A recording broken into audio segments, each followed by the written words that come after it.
саламатсыздар ма? Менин есімім Ислам. Мен Балқаш қаласы Бауыржан Момышұлы атындағы жалпы білім беретін мектебінің 7-ші сыныбында оқимын. Мен тарихи оқиғалардың панорамалық көріністері номинациясы бойынша облыстық сайысқа қатысу үшін Ақмола бекінісі деген макетімді жасамақпын. Барлықтарыңызға белгілі 1838 жылдың тамыз айының 7-сі күні Кенесары хан Ақмола бекініске шабуыл жасаған. Бұл шабуылда қазақтың жүздеген батырлары ерлікпен қаза тапты.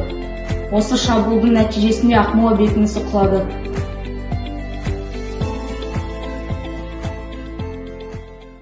Сәлеметсіз. Сізде Ілияс Есенберлиннің көшпенділер романы бар ма? Сәлеметсіз бе? Иә, бар.